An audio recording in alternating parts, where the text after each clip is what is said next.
Ассалаумағалейкум, құрметті оқушылар, қалдарыңыз қалай? Ассалаумағалейкум, құрметті оқушылар, қалдарыңыз қалай?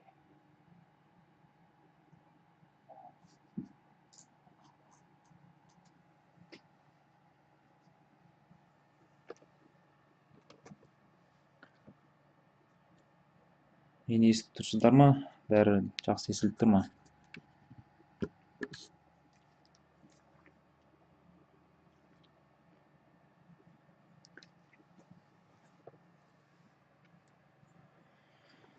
Шүкір жақсы.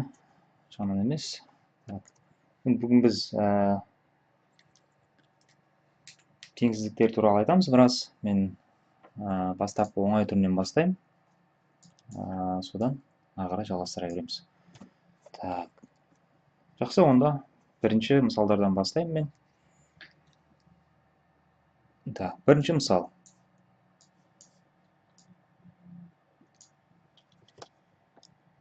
2х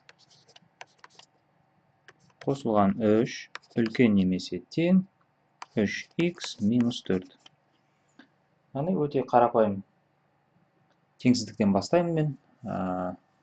Түсінікті, барлығына түсінікті болу үшін. Енді мынандай теңсіздіктерді көбісіңіз шығара алатын шығарсыздар, оған ешқандай күмәнім жоқ. Енді мектепте қалай үйретеді? Мектепте бізге үйреткен бойынша x-терді сол жаққа жинайды, сандарды оң жаққа жинайды.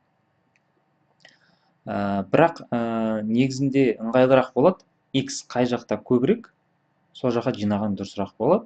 Неліктен? Мысалға қазір мектептегідей шығаратын болсақ, біз ол мынандай нәрселер істейміз. 2х-тен 3х-ті азайтамыз, иә? Мынау 3х теңдіктің мына бетіне өткен кезде таңбасын өзгертеді, білесіздер. Мынау плюс 3, мұнда не болып өтеді? Минус 3 болып өтеді. Сонда 2х-тен х азайтқан кезде минус х болады. Минус 4, минус 3, ол минус 7-ні береді. Енді, мына х-ның алдында минус тұр, екі жақты минус 1-ге көбейтеміз деп айтады. Иә, дұрыс, екі жақты минус 1-ге көбейткен кезде бізде х плюс болады. Сосын көп оқушылардың қатесі мына жерде. Ол мына таңбаны не істейді? Өзгертуді ұмытып кетеді. Минусқа көбейткен кезде, немесе бөлген кезде, мына таңба не істеу керек бізде? Өзгеру керек. Яғни қалай жазылу керек ол? Ол кіші болып өзгеру керек. 7-ден. Сонда есептің жауабы 7-ні белгілейміз. Бізде екі аралық пайда болады, плюс, минус, кіші деген сөз, минус аралықты ал деген сөз. Яғни есептің жауабы минус шексіздіктен 7-ге дейін, тік жақша. Неге тік жақша? Өйткені мына жерде тең деген белгі бар. Енді мен былай ұсынғым келіп отыр. Мына 2х-ті мына жаққа өткіземіз минус қылып. Сонда қараңыздар, 3х минус 2х болады. Ал мына минус 4-ті мына 3-тің қасына плюс 4 қылып өткізген кезде ол 7 болады. 3х-тен 2х азайтқан кезде х қалады. Енді бұл не деген сөз? Міне бірден шықты, ешқандай минусқа көбейткенде жоқпыз, бәрі дайын. Х кіші 7-ден деп шығып тұр. Яғни ары қарай шығару жолы дәл мынандай болып кетеді. Түсінікті шығар, бұл жерде.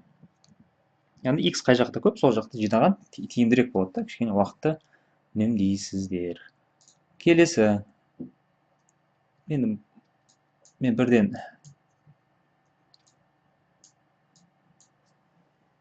келесі мысалға өтіп кете берем онда. Бұл барлығына түсінікті шығар. Мынау бірінші мысал болған.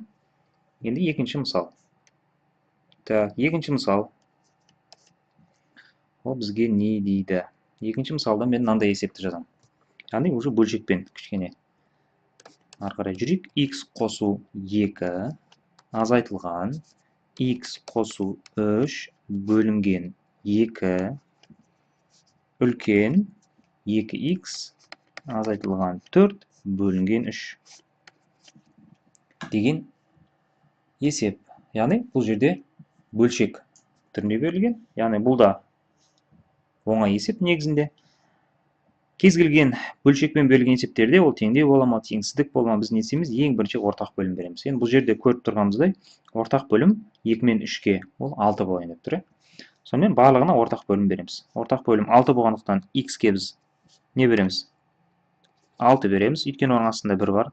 2-ге де 6 береміз, өйткені оның астында да 1 бар. Көп оқушылар 6-ның орнына 3 беріп қояды.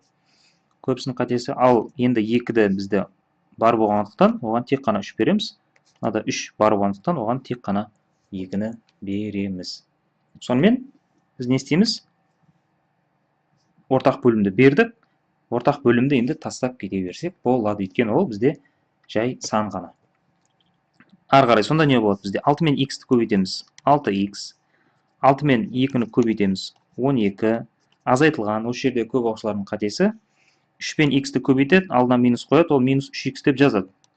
Вот келесінде 3 пен 3-ті көбейткен кезде мына жерге қосу деп жазып қояды. Плюс емес, ол жерде не болу керек? Минус болу керек. Өйткені мына минус, мына плюсті минус қылып жібереді. 9 болу керек. Үлкен 2 мен 2-ні көбейтсек 4x, минус 4 пен 2-ні көбейтсек 8. Енді ұқсас мүшелерді бір-бірімен біріктіріп алайық. 6x минус 3x дейді мына жерде, мына екеуі тұр. Так, ол не бізде 3x-ті береді. 12 минус 9 деп тұр, ол қосылған 3-ті береді. Мына жақта 4x пен минус 8 қалды. Енді мына жақта мен көріп тұрмын, 4x көбірек 3x-тен, сондықтан мен 3x-ті 4x-тің қасына минус қылып апарған кезде x-тің өзі қалады. Минус 8-ді 3-тің қасына апарған кезде менде не болады? 11 қалады. Сонымен біз не істейміз? Сандар өсіне тез-тез салып жібере саламыз мына жерде. Так, 11. Мына жерде тең болмаса, мына жерге бұлай ашық боямай жазған ыңғайлы болады. X кіші деп тұр мына жерде. Байқасаңыздар, x кіші 11-ден, яғни кіші деген сөз қай жақта? Мына минус аралықта ал деген сөз. Есептің жауабы минус шексіздіктен 11-ге дейін жай жақша болады деген сөз. Бұл түсінікті ғой, түсініксіз болып жатса, бірден сұрақ қойып отырыңыздар, өйткені мен чатқа көп уақыт қарай бермеймін, арасында ғана қарап отырмын. Так, келесі.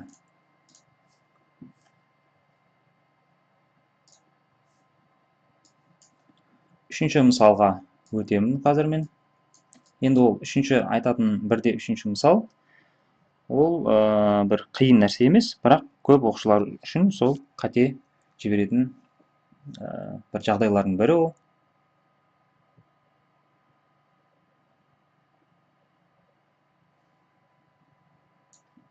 Түсінбедім, 29-дан 6 дейді. Оңай есеп болды, неге ондай шығардыңыз? Так, үшінші есеп. Кейде мынандай жағдайлар болып қалуы мүмкін. Есеп шығарып жатқан кезде, міне 2x минус 3 кіші 2x плюс 4. Содан кейін сізге не істейді? Мына 2x пен 2x жойып кетеді екі жақта. Сонда не қалады? Минус 3 кіші 4-тен деген нәрсе қалады. Көп оқушылар x-тер жойылып кеткен кезде бірден не дейді? Есептің, яғни шешімі жоқ деп мынандай жауапты белгілеп қоятыны бар. Әрине ол өте үлкен қате болып саналады. Ол бізге неге байланысты болады? Мына жерге байланысты болады. Қараңыздар, минус 3 ол 4-тен кіші ғой. Ол не деген сөз? Ол дұрыс деген сөз.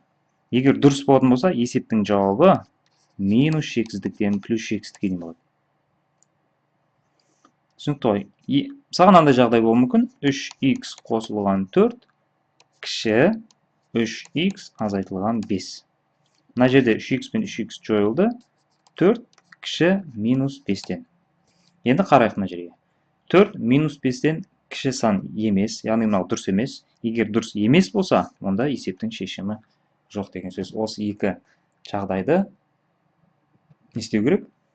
Жақсы есте сақтау керек. Енді ол көп кездесетін жағдай емес әрине, бірақ сонда да есте сақтаған дұрыс болады. Келесі мысалдарға көшемін мен, немесе тағы бір-екі мысал көрсетіп жіберейін мына жерден. Тағы бір мысал көрсете салайын, бөлшекке байланысты. Так, қазір жаққа көшірейін да.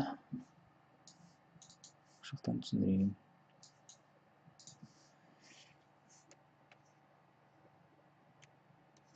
Келесі мысал, мен көрсеткім келіп отқан ол мынандай есеп. Қайталап көрсетілген 7x қосылған 1 бөлінген 7 минус x бөлінген 7 үлкен 11x минус 3 бөлінген 14. Яғни қарапайым есеп, ортақ бөлімге қараймыз. 14 болатыны түсінікті. Онда біз мына 2-7-ге 2-ден беруіміз керек. Мынаған 2-ден береміз, мынаған 2-ден. Ал мынаған 14-тің өзіне берудің қажеті жоқ. Сонымен ортақ бөлім бергеннен кейін енді көбейтіп шығамыз. 2 мен 7x-ті көбейтсек 14x, 2 мен 1-ді көбейтсек 2, азайтылған 2 мен x-ті көбейтсек 2x, мына жақта 11x минус 3-тің өзі қалды деген сөз. Ары қарай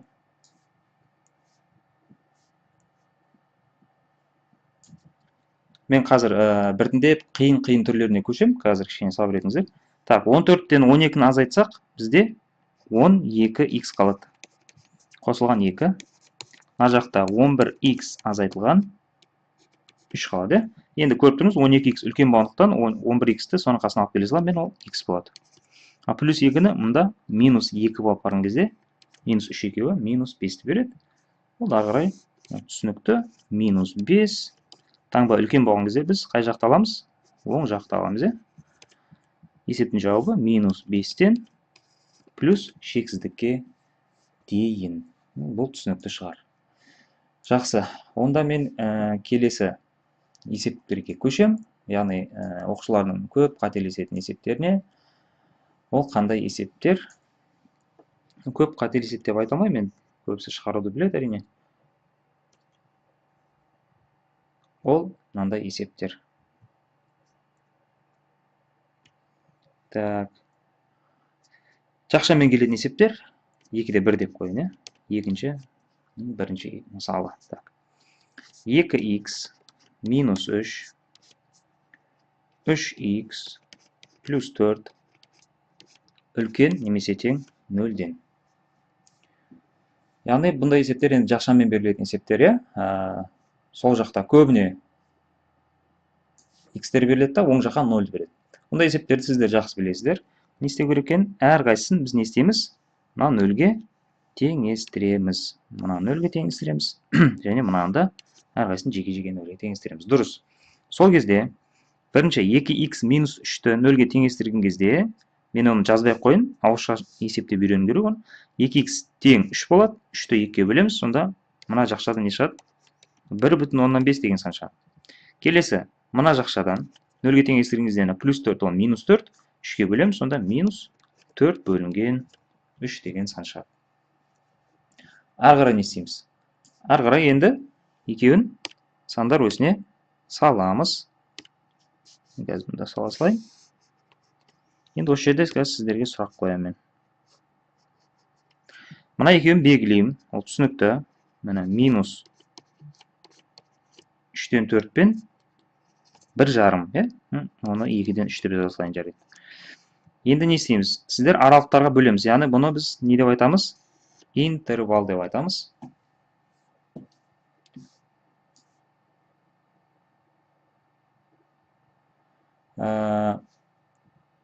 Интервалдар әдісі. Енді жақсы. Ары қарай кім не істейді? Қалай шығарады? Осыны қысқаша жазып жіберсеңіздер өздерінің ойларыңызда.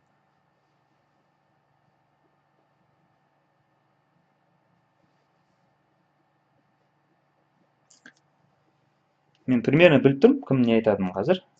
Көптеген оқушылар әр аралықтан сан алып орнына қояды. Мына таңбаларды анықтау үшін. Плюс болады дейді. Плюс минус плюс дейді. Оң жақтан әрден плюстен жазам дейді. Жақсы, Мақсат Тұрымов. Таныс қой ма фамилиясы мен аты. Так.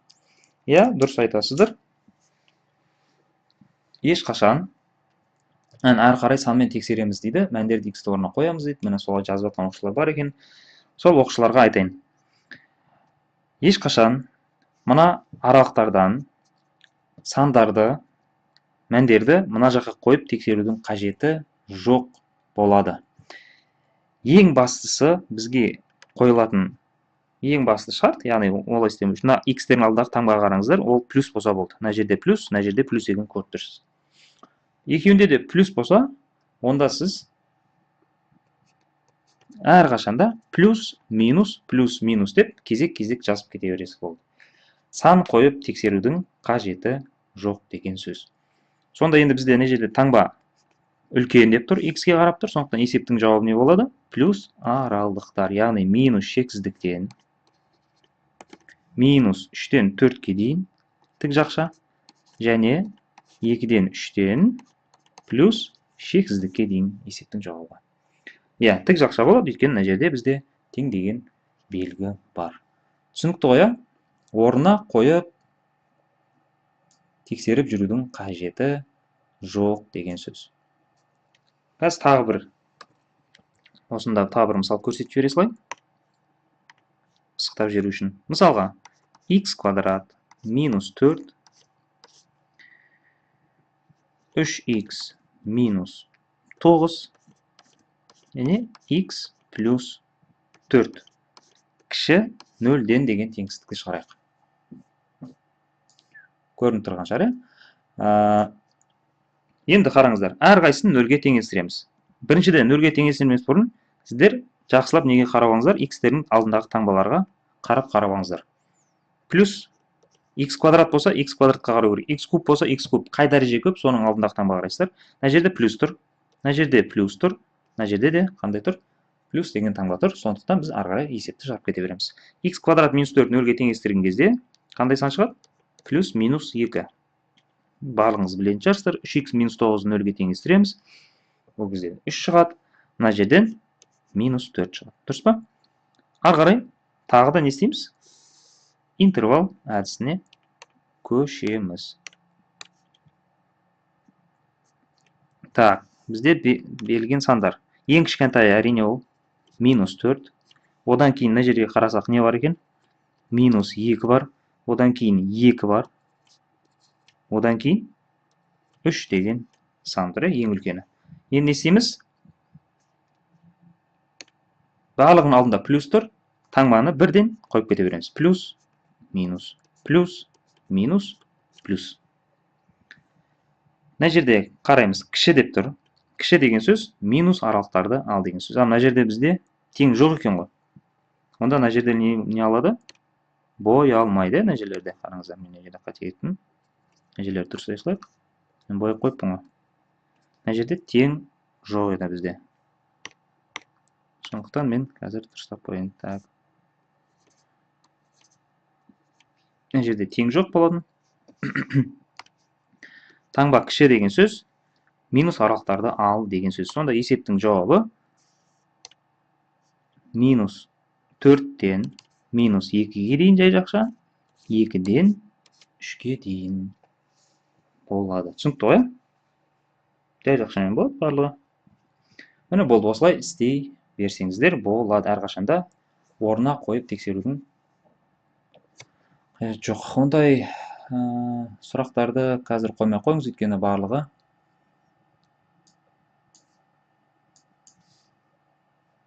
сабақ қарап жатқандықтан басқа сұрақтарды қоймай қойыңыздар.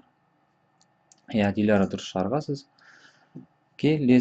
Мен келесі мысалдарға өтем. Қазір кішкене қызық болады. Десе қалай болады. Плюс минус 2 қалай шықты деген сұрақ келіп тұр.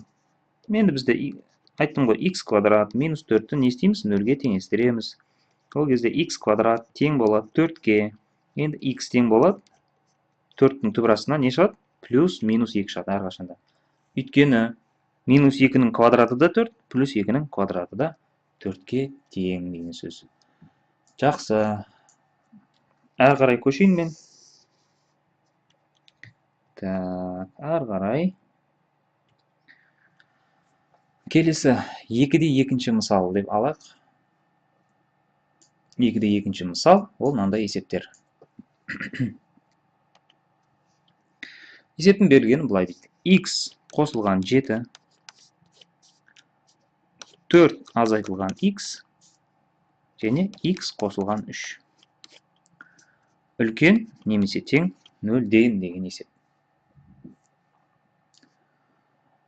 Енді қараңыздар, мына жерде бір есепке назар аударған кезде нені байқаймыз? X-ның алдындағы таңба мына жерде не болып тұр? Минус болып тұр. Сондықтан біз есепті не істейміз? Мына жерде мына жақшаны өзгертеміз. Яғни ішін минус 1-ге көбейткен кезде минус x бізде плюс болады, ал плюс 4-іміз минус 4 болады. Яғни біз x-ның алдындағы таңбаны плюс қылып өзгерттік.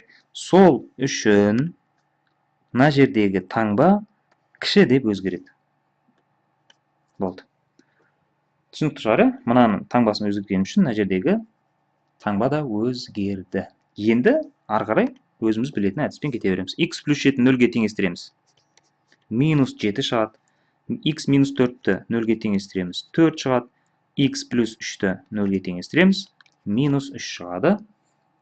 Ары қарай ол түсінікті. Біз не істейміз? Интервалдар әдісіне салып жүреміз.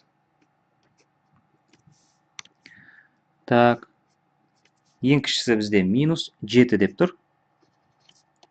Тең бар болғандықтан бояймыз. Одан кейін минус 3 дейді. Одан кейін 4 дейді. Так, таңбаны бірден қойып кете береміз. Плюс, минус, плюс, минус. Түсінікті ғой? Ары қарай бізде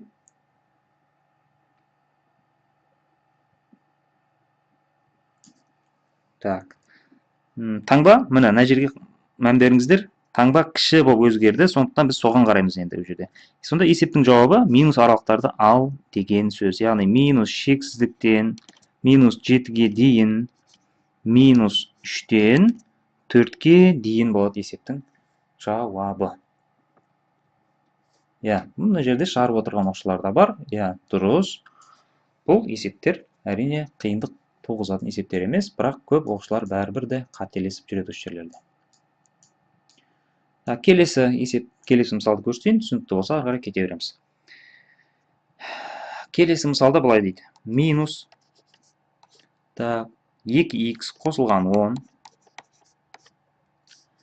көбейтілген x бөлінген 2 минус 4 кіші 0-ден дейді.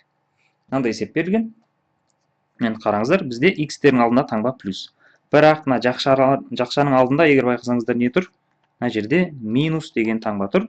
Ол минусты құрту керек бізге. Ол да не болу керек бізде? Плюс болу керек. Сондықтан мына таңба не істейді? Үлкен немесе тең деп өзгереді екен.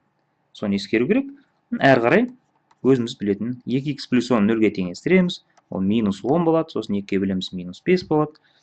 Минус 4 ол плюс 4 болып өзгереді. Мынау 2 бөлініп тұрған нәрсе не болады? Керісінше көбейту болып барған кезде 8 шығады.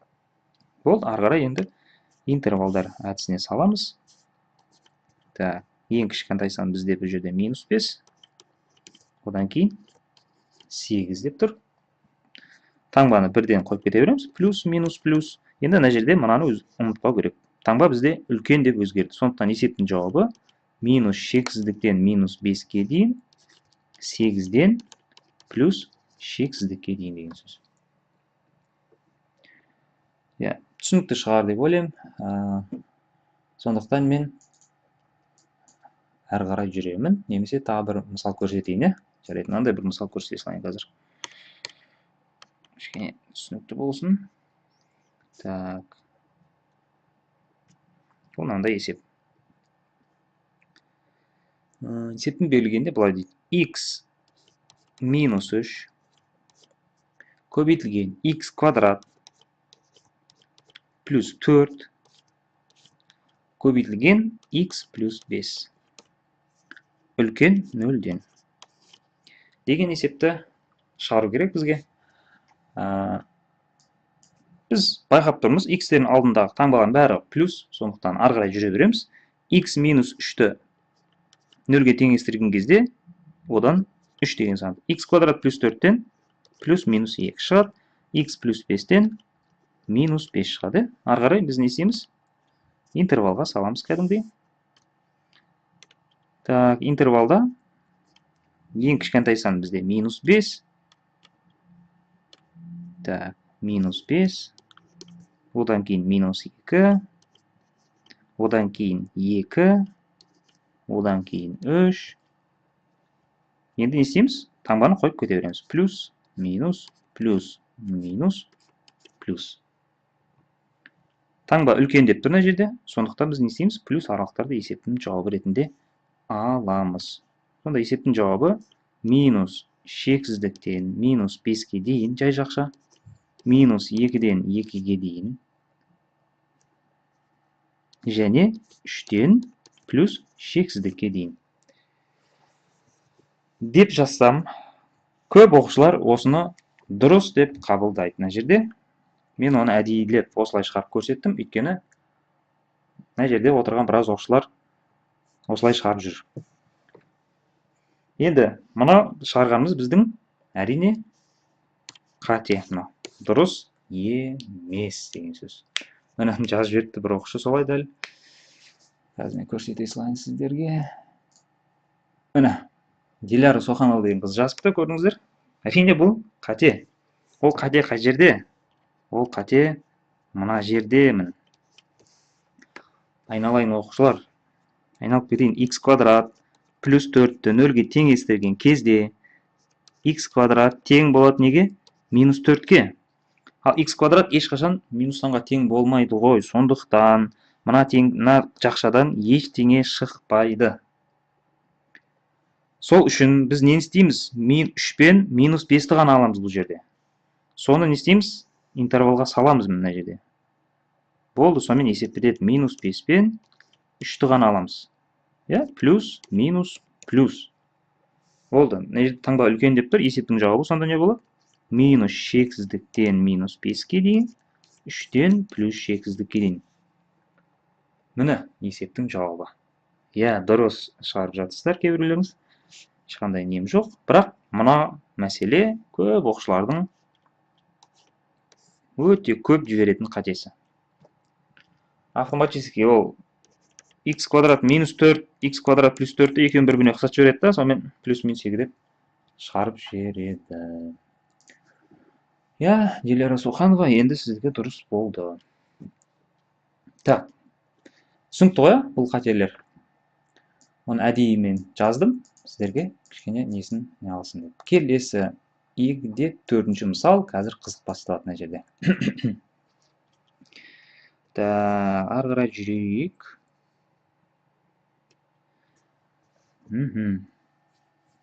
Келесі есепті жазайын мен. Келесі есеп былай дейді бізге. Есептің берілген. 3x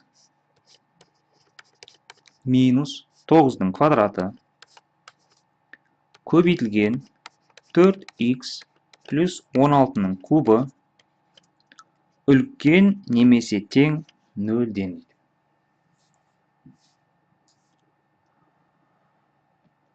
Так, мынандай есептер, яғни дәрежесіне мән берейік.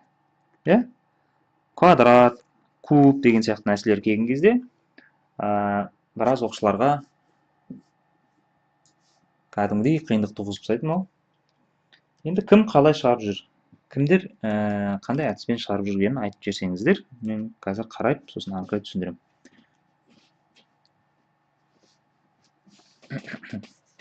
Қысқаша көбейту формуласы дейді, жоқ. Бізге бұл жақшамен тұрған кезде жақшаны ашып жүрудің ешқандай қажеті жоқ, өйткені бізге осылай жақша болып тұрғаны керек. Қысқаша көбейту формуласына салмаймыз ешқашан. Дұрыс емес ол. Так. Формулаға қойып дейді. Көбейтеміз дейді. Нені көбейтеміз түсінбей жатырмын. Әлі дұрыс 0-ге теңестіремін. Жақшаның сыртында квадрат болса, шыққан санды 2 рет жазамын. Мақсат Тұрымов, сен менің оқушымсың ғой деймін, походу. Теміртаудағы. Так. 0-ге теңеп дейді. Оңай ғой дейді. 3. Шыққан жауапты квадраттаймыз дейді. Так, жоқ, дұрыс емес. Так, бөлек-бөлек алсақ арасы көбейді ғой дейді. Так. Жақсы. Мен енді қазір сіздерге бірден өзімнің әдісімді түсіндіріп кетем. Ол былай болады, қараңыздар. Мына жақшаның ішін әрине нөлге теңестіреміз. Ол дұрыс. 3х минус 9 нөлге теңестіреміз. 3х тең 9 болады. 9-ды 3-ке бөлген кезде бізден мына жерде 3 деген сан шығады. Егер дәрежесі квадрат болса, квадрат деп ғой, жұп болса, онда осындай 3-тен тағы біреуін жазамыз. Егер мына жерде қараңыздар, 4х қосу 16-дан 0-ге теңестірген кезде минус 16, оны 4-ке бөлген кезде не шығады? Минус 4 деген сан шығады. Егер дәрежесі тақ болса, онда біреу ғана жазамыз. Жұп болса, екеу жазамыз. Ары қарай не істейміз? Ары қарай енді интервалдар әдісіне саламыз. Бірінші нені белгілейміз? Минус 4-ті белгілеймін. Одан кейін 3. Одан кейін 3. Ары қарай не істейміз? Таңбаларын қоямыз. Плюс, минус, плюс, минус. Енді таңба үлкен деп тұр. X-ке қарап тұрғандықтан үлкен жақты ал деген сөз. Плюс аралықтарды ал деген сөз. Яғни есептің жауабын қалай жазамыз? Минус 4-тен 3-ке дейін және 3-тен плюс шексіздікке дейін. Енді мына нәрсе, қараңыздар, 3 деген сан 2 рет жазылмайды ешқашан, ол өйткені ол бір ақ сан ғой. Мектепте мұғалімдеріңізге осы әдісті көрсетсеңіздер, ертең сіздерге 2 емес, бір минус 2 қойып беруі мүмкін. Өйткені мұндай нәрсе дұрыс емес негізінде. Бірақ бұл не үшін істеледі? Оқушыларға бір әдіспен бүкіл есепті шығара беру үшін істелген. Яғни әрқашанда плюс-минус болып шығара беру үшін де осы әдісті шығарғанбыз. Яғни қараңыз. Мынандай болып келген кезде енді қараңыздар, мынау 3 деген сан, мына тік жақшаның мағынасы өзіңіздерің білесіздер, 3-ті алу керек деген сөз. Мынау минус 4-тен 3-ке дейін ал деп тұр. Мынау қайтадан 3-ті ал дейді, плюс x-ке дейін. Осылай болған кезде бізде не болады? Біріктіріп жібереміз екі жауапты. Минус 4-тен плюс x-ке дейін болып кетеді. Минус 4-тен плюс шексіздікке дейін болады есептің жауабы. Түсінікті ғой, өйткені екі жақта да 3-ті ал деп тұр. Немесе мынандай жағдай көрсеңіздер, есте сақтау керек, бұл менің әдісім, яғни жаңа әдіс бойынша минус 4-тен плюс x-ке дейін болады деген сөз. Егер мына жерде қараңыздар, мен мына жерде таңбасы үлкен немесе тең емес, тек қана үлкен болса не болады, қараңыздар.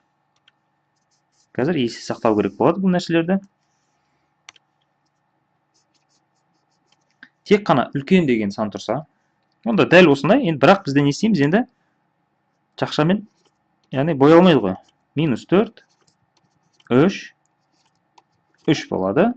Плюс, минус, плюс, минус. Түсінікті. Енді біз жауапты дәл солай аламыз. Не болады? Таңба үлкен деген сөз плюс талыз. Яғни минус 4-тен 3-ке дейін, 3-тен плюс шексіздікке дейін. Егер жай жақша болса, мына жерде байқадыңыздар, өйткені тең жоқ, онда есептің жауабы дәл осылай қалады. Яғни мынау жай жақша деген сөз, 3-ті алма деген сөз. Болды, дәл осылай сақталады. Ал егер тік жақша болса, міне екеуінің айырмашылығын көріп отырсыздар қандай екен. Осы жер түсінікті ма? Бір жері түсініксіз болып тұрса сұраңыздар, мен қарап отырмын.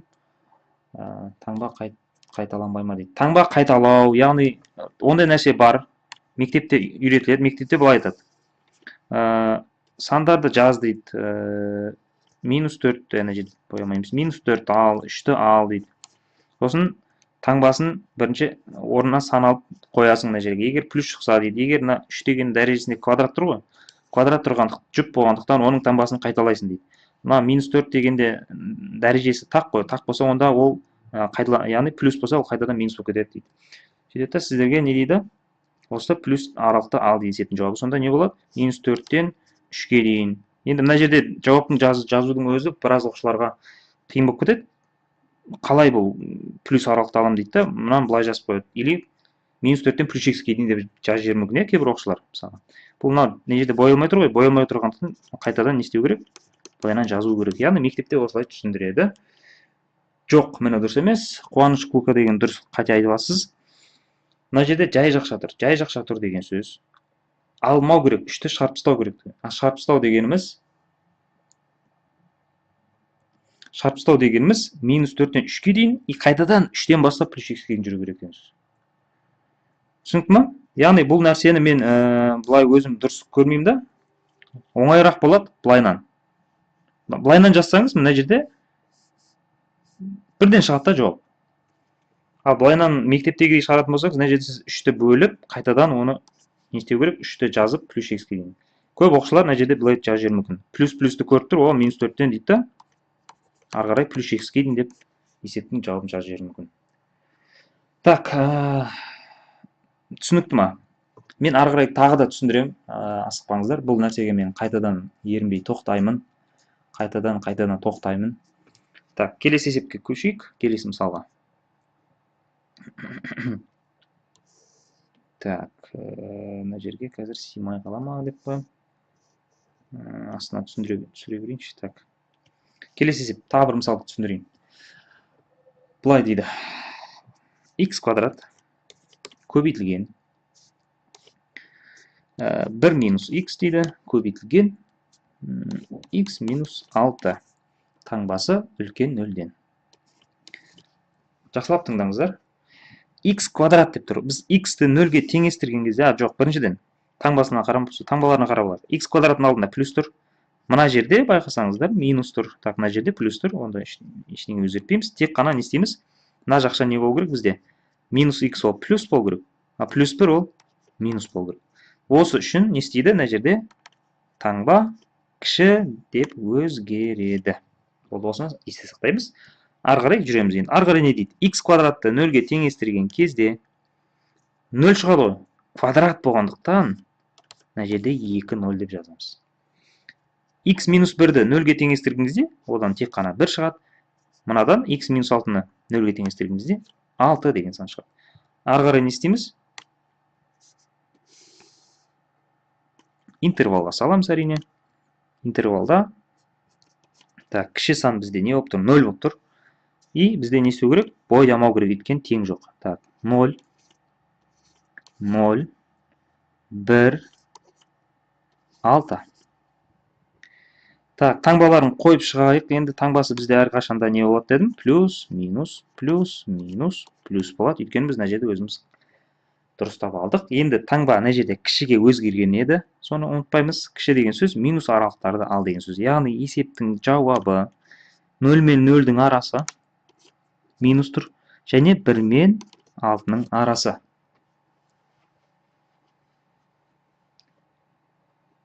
Егер де екі жақшада да x-ның алдында минус болса, дұрыс айтып отырсыз, егер екеуінде де, мысалы, мына жерде де 6 минус x болғанда, онда біз екеуінде өзгертсек, таңба қайтып орнына келеді.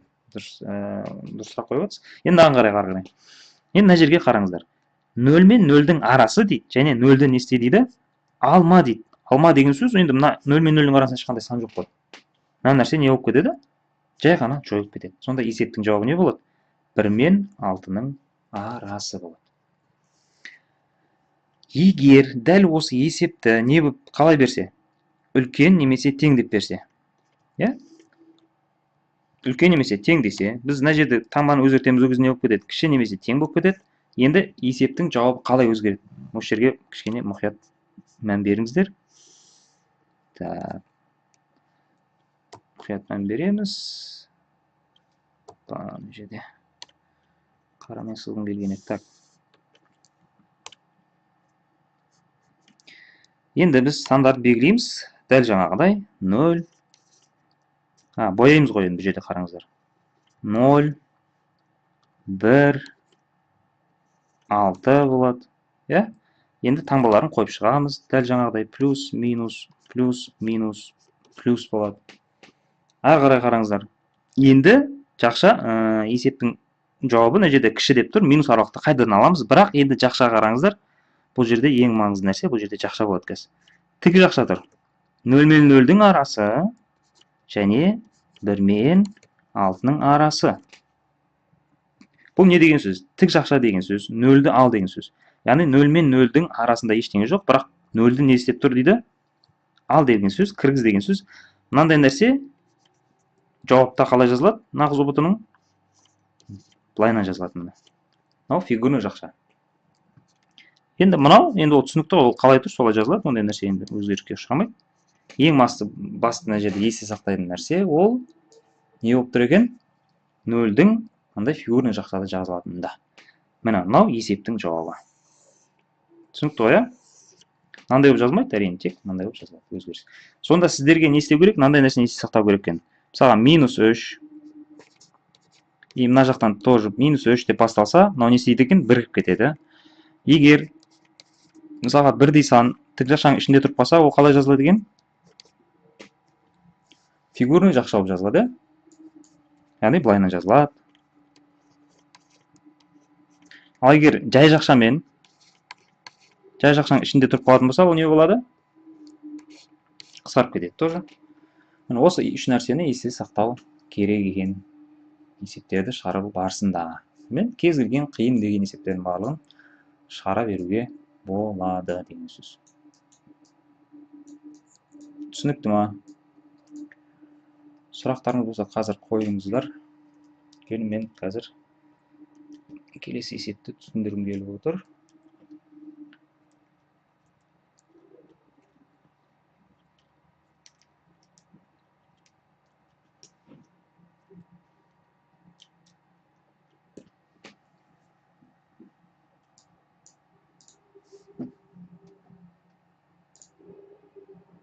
Сұрақтарыңыз қайда? Сұрақ.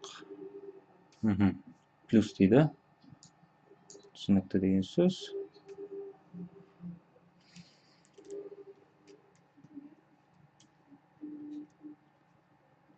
Так, жарайды, онда мен ары қарай келесі мысал түсіндірейін. Келесі мысал болғанда осыған ұқсайтын тағы бір есеп шығарып көрсетейін сіздерге.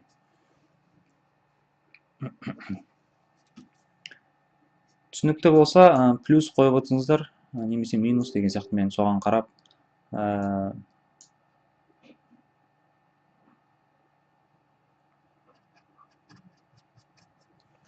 Так. Мен қазір мынандай бір қызық есеп жазғым деп отыр. Қараңыздар мынандай.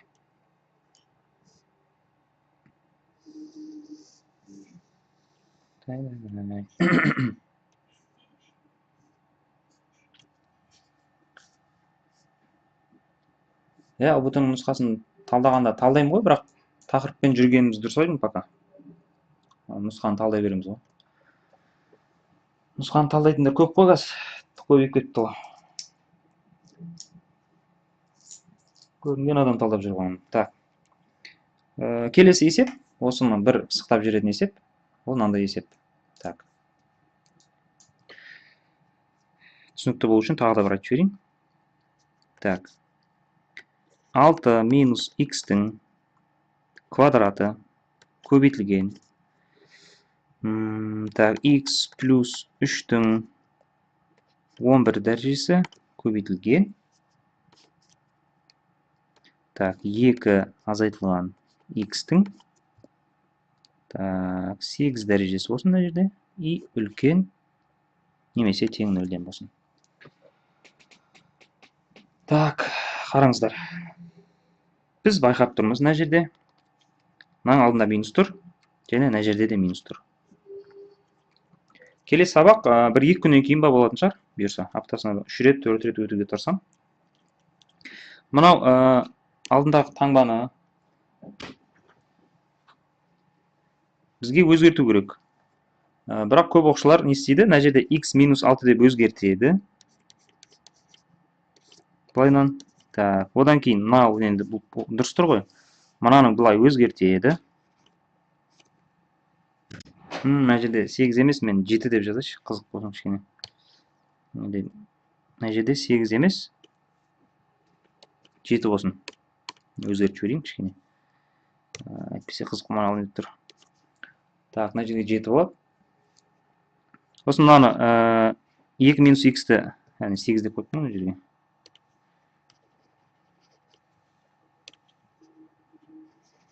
X минус 2 деп өзгертеді. Сосын не істейді? Таңбаны орнына қайтып келеді деп ойлайды. Сіздер де сөйтіп ойлаған шығарсыздар. Қараңыздар, мына жерде x минус 6 деп өзгерттік, сол үшін таңба өзгерді ғой, кіші болып кетті ғой мына жаққа. Одан кейін біз мынаны өзгерттік, то есть сол үшін қайтып орнына келеді деп ойлаған шығарсыздар. Ол дұрыс емес. Неліктен? Енді қараңыздар, мына жерде мен қазір түсіндіремін. Егер дәрежесі мына жерде жұп қой, квадрат жұп болса, мына ішіндегі екі санның орнын өзгерткенмен ештеңе өзгермейді. Өйткені ол дәрежесі жұп, яғни квадрат болғандықтан оған бәрібір. Яғни мынау үшін таңба өзгермейді. Таңба өзгереді кім үшін? Мынау үшін өзгереді.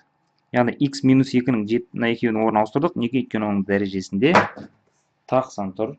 Сол үшін таңба не істейді? Кіші болып қана өзгереді деген сөз. Болды. Мынау үшін таңба өзгермейді. Сол нәрсені есте сақтаңыздар. Болды, ары қарай кеттік. Енді x квадрат минус x минус 6 нөлге теңестірген кезде 6 деген сан шығады. Квадрат болғандықтан, жұп болғандықтан 2 жазамыз. X қосу 3-ті нөлге теңестірген кезде минус 3 шығады. Дәрежесі тақ болғандықтан біреу ғана жазамыз. X минус 2-ның 7 дәрежесі 2 шығады нөлге теңестірген кезде, дәрежесі тақ болғандықтан біреу ғана жазамыз. Ары қарай интервалға салып жібереміз тесіріп. Кішісі бізде неден басталып тұр? Минус 3 дейді. Минус 3-ті бірінші белгілейік. Одан кейін 2 деп тұр. 2-ні де белгілейік. Одан кейін 6. Одан кейін 6 тағы да. Так. Таңбалар қандай болып тұр? Плюс, минус, плюс, минус, плюс. Так, мен жоқ, кез келген тақырыпты бірден секіріп кете алмаймын. Мен тегіздіктерді до конца апарамын, содан кейін барып ары қарай кете береміз. Так. Енді бізге таңба мына жерде кіші деп өзгергенін, соны ұмытпаңыздар. Мына жерде кіші деп өзгереді. Сонда есептің жауабы минус 3-тен 2-ге дейін, 6-дан 6-ға дейін. Мынау жаңа ғана айтылған. Жаңа ғана айтылған нәрсе еді. Мына енді бұл жақшаға тиіспейміз, бұл түсінікті. 6 мен 6-ның арасы және 6 кіреді деген сөз, ол есепте қалай жазылады жауабы? Фигурный жақшамен былай жазылады. Сонда есептің жауабы мынау және мынау. Түсінікті шығар. Онда мен келесі есептерге көшемін.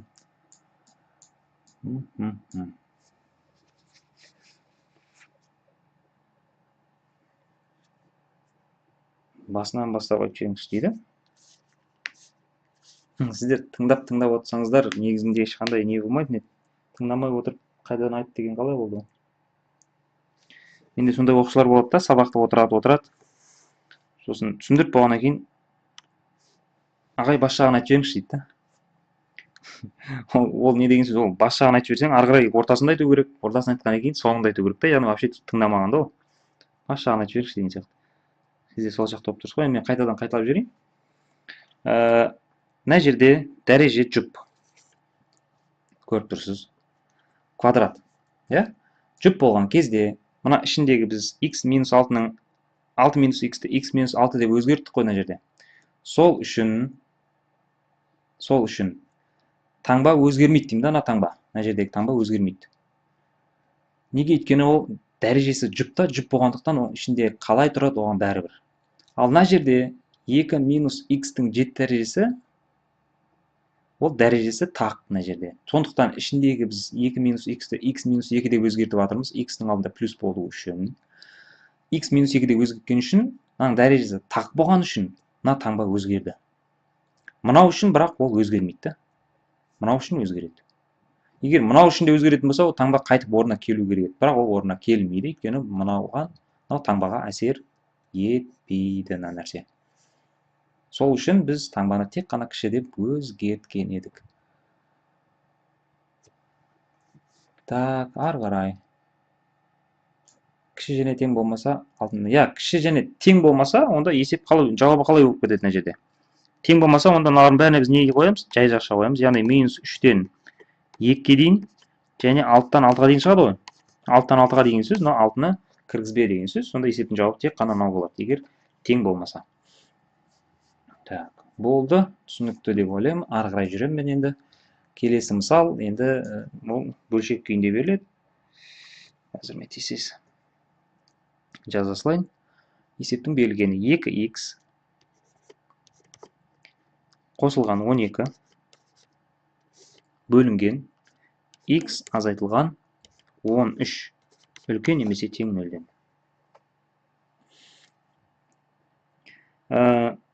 Бұл есеп алдындағы есептердің ешқандай айырмашылығы жоқ. Тек бір нәрсені ғана ескеру қажет. Қазір мен әрқайсысын, яғни бөлшектің алымын да, бөлімін де біз не істейміз? 0-ге теңестіреміз. Сол кезде үстінен -6 деген сан шығады. Астынан бөлімнен 13 деген сан шығады. Одан кейін не істейміз? Бұл екеуін сол интервалға қайтадан саламыз. Интервалда бірінші кіші сан жазылады, яғни мына жерде -6. Одан кейін не жазылады? 13 жазылады. Плюс, минус, плюс. Енді осы жерде көп оқушылардың қатесі, мына жерде көбісіңіз уже байқағанда шығарсыздар. Мына 13-ті не істейміз? Боямаймыз. Осыны есте сақтау керек тек қана. Бөлшектің бөлімнен шыққан санға ешқашан тік жақша қойылмайды. Не үшін? Өйткені бөлшектің бөлімі не болмау керек бізде? 0-ге тең болмау керек.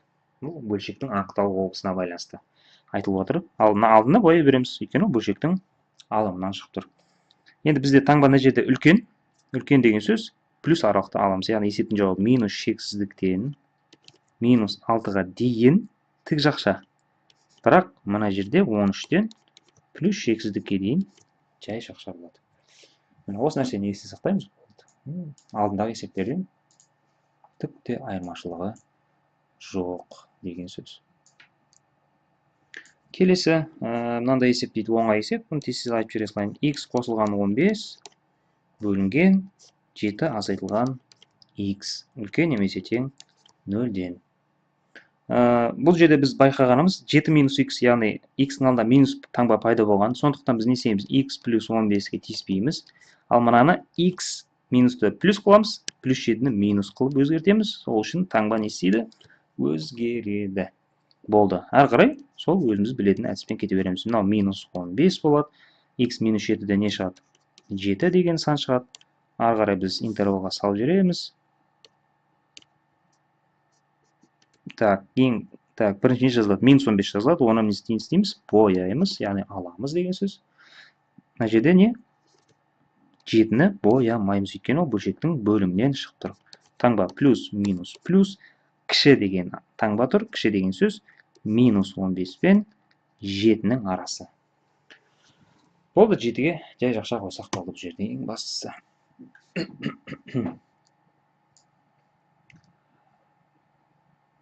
Түсінікті ғой, а?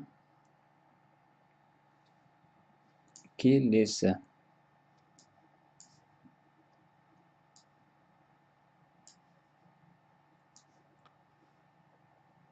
Келесі мысалды айтып өтейін.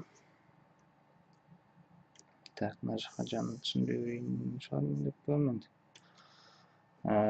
Келесі мысал былай дейді бізде. X плюс 1-дің кубы дейді. Көбейту керек дейді. X минус 2-нің 4 дәрежесіне және бөлу керек x квадрат минус 9-ға. Таңба үлкен немесе тең 0-ден деп тұр. Ары қарай байқасақ, бүкіл x-ның алдында таңба плюс тұр. Болды, ештеңені өзгертудің қажет жоқ. Әрқайсысын 0-ге теңестіріп, x-тер табамыз. X плюс 1-ді 0-ге теңестірген кезде бізде не шығады?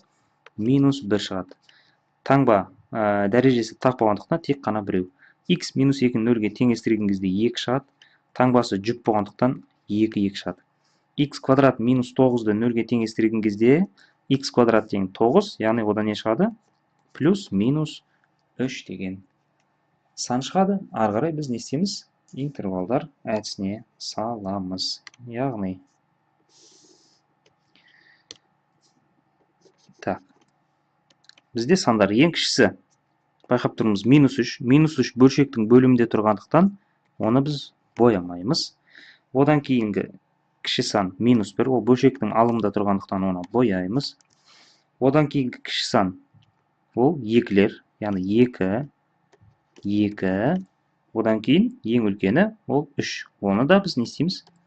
Алмаймыз.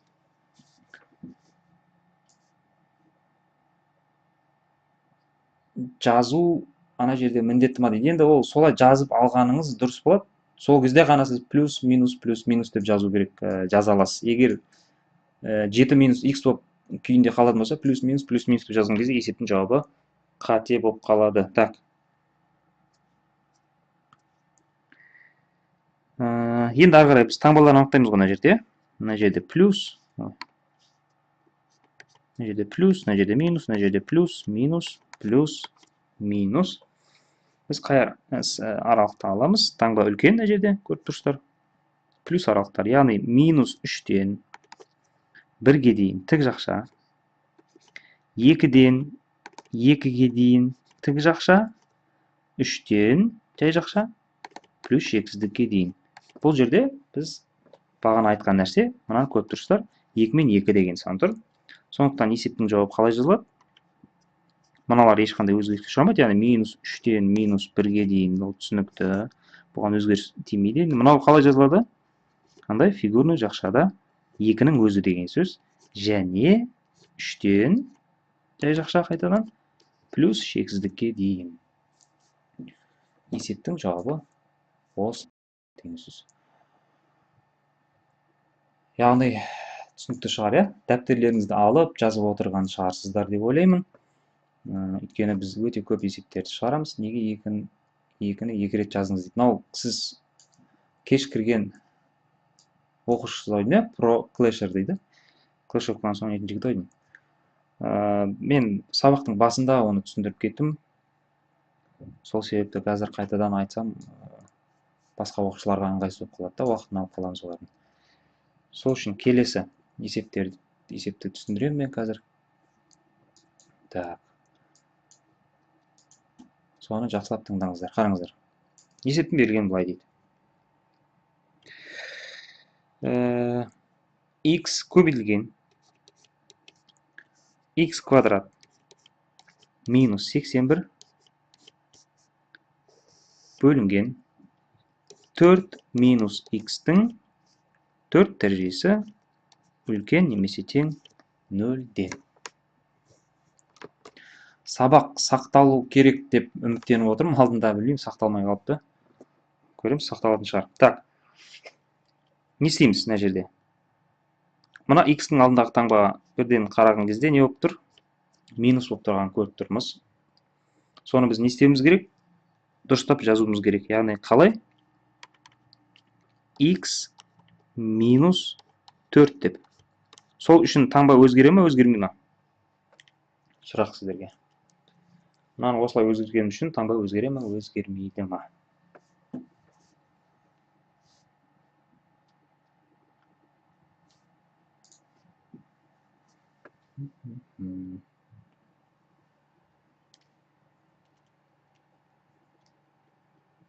Жоқ дейді, өзгермейді дейді.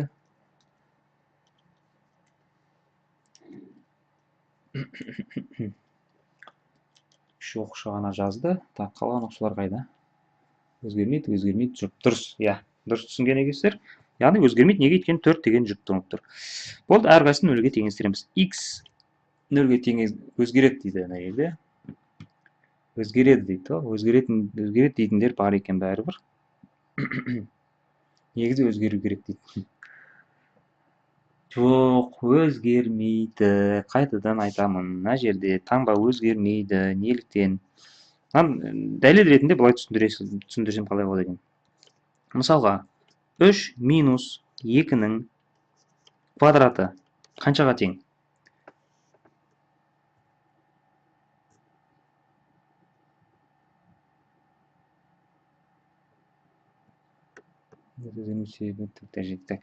Үш минус 2-нің квадраты 1, 1-дің квадраты 1 ғой. Енді мен 2 минус 3-тің квадраты деп жазам. Яғни 2-нің орнын өзгертемін қазір. 2-ден 3-ті алсам минус 1 ғой, бірақ квадрат болғандықтан ол бәрібір не болады? Бәрібір 1 болмай ма? Яғни көріп тұрсыздар ғой, ешқандай өзгеріс, мәнде өзгеріс жоқ. Сондықтан да мына жерде мынаны былай жазсам да ешқандай өзгеріс жоқ деген сөз. Так, жақсы, ары қарай шығарып кете берейік. X квадрат минус 81 деген ол плюс минус 9. Мынадан 0 шықты, мынадан плюс минус 9 шығады. Мынадан не шығады? X минус 4-тен 2 4 шығады. Неліктен? Өйткені дәрежесі жұп. Так, ары қарай кеттік. Енді интервалға салып жіберемін мен қазір.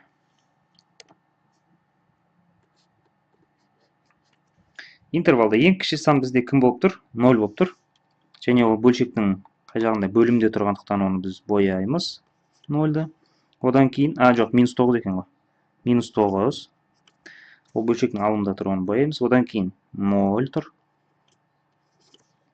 Одан кейін 4 тұр. Бірақ олар бөлшектің бөлімде тұрғандықтан оны біз боямаймыз. Так, плюс 4, 2 4 тұр. Одан кейін не тұр?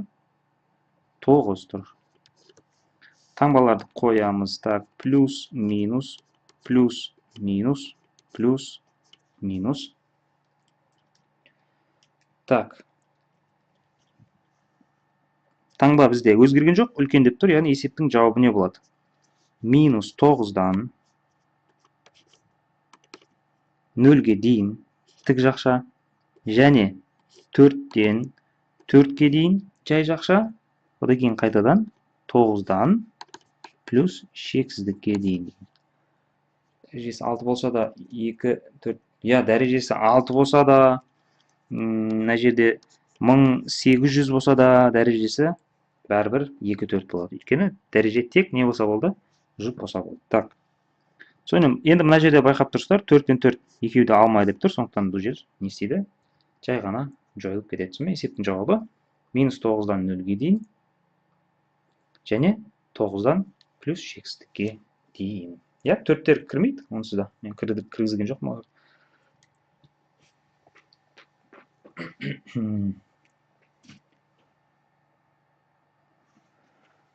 Так, түсінікті ғой, бүгіндікке.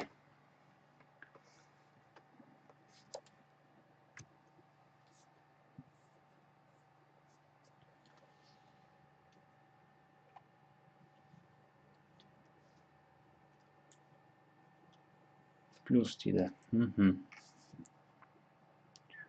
Рахмет дейді. Сіздерге рахмет. Ерінбей қатысып, неге анда 2 кірді ендеше дейді. Так, неге мына жерде 2 кірді? Неге 2 кірді? Өйткені ол 2 бөлшектің қай жағында тұр? Алымында, жоғары жақта тұр, мына жақта тұр 2 деген. Ал мына жақта 4 қайда тұр? Бөлшектің бөлімінде тұр, астында тұр. Бөлшектің астында тұрған кезде ол ешқашан кірмейді. Бөлшектің алымында тұрса кіреді. Теңсіздіктен түсіндіретін бірдеме қалмағай дейді. Теңсіздіктен түсіндіретін нәрсе әлі өте көп. Бұл жай ғана бастапқысы ғана деп қоям. Бүгінге, по-моему, жеткілікті деп ойлаймын. Өйткені мен шынымен де осыларды ғана түсіндіремін деп ойладым. Ертерек бітірдік, 1 сағатта, ол нормально. Так, үй жұмысына есептерді мен жіберемін. Маған ол үшін не керек? Так, ВК-дағы группамды білетін шығарсыздар. Білмейсіздер ме әлде? Қазір мен жазып қоямын. Не жерде?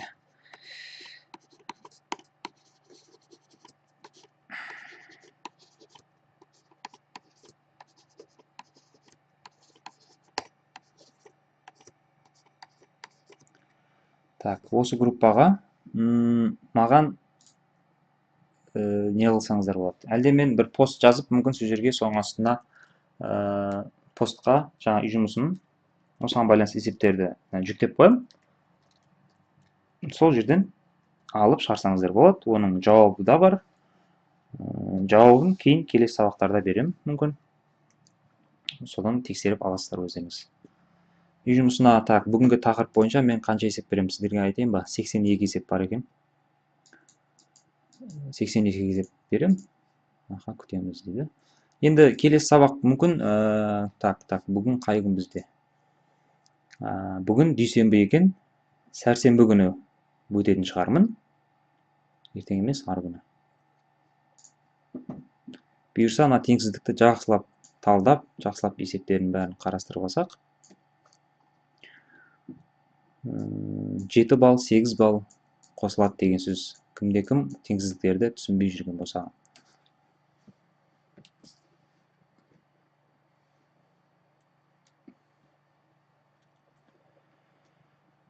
Мүмкін 9-да, мүмкін 8-де болады. Мен енді өзім қараймын, уақытқа қарап белгілеймін уақытысын. Өзімнің қолым бос болып тұрса, мүмкін кішкене ертерек қоямын. 8 немесе 9 ғой үшін примерно. Теміртауға келмейсіз ба дейді. Жоқ, пока келмейтін сияқтымын. Так. Іңкәр. Іңкәр не істеп отыр? Рахмет ағай. Так.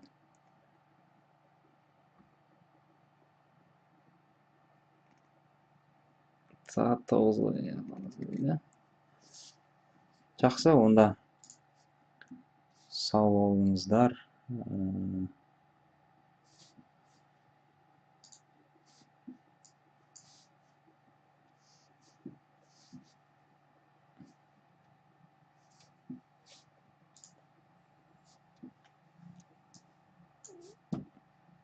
Мен сабақты қазір көрем, сақталды, сақталмағанына қараймын.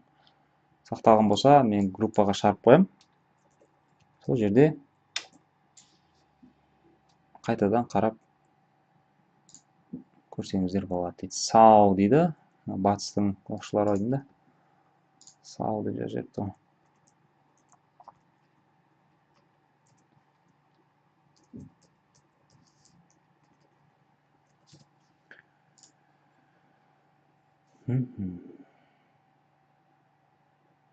Мен де сол сақталса екен деп тілеп отырмын да, енді бірақ сонда да білмедім.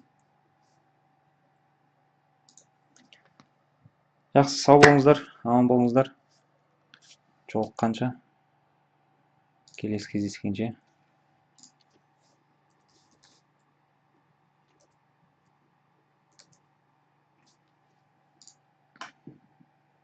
Шымкент ағай дейді. Шымкенттенсіз ба? Ясно.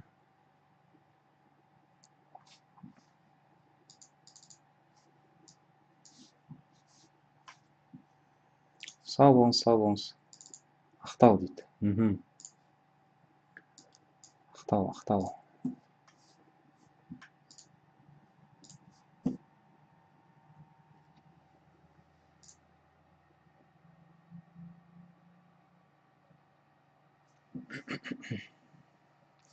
Өскемен дейді. Жақсы, жақсы.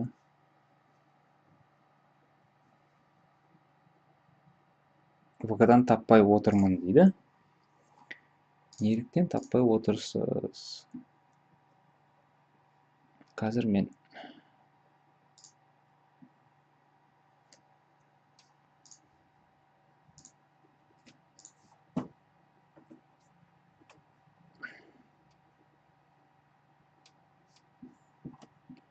осында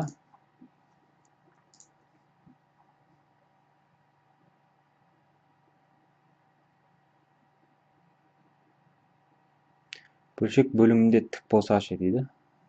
Сұрақ түсінбедім. Біз уже қоштасып кетіп жатыр едік негізінде. Жақсы, осымен мен аяқтаймын. Сау болыңыздар.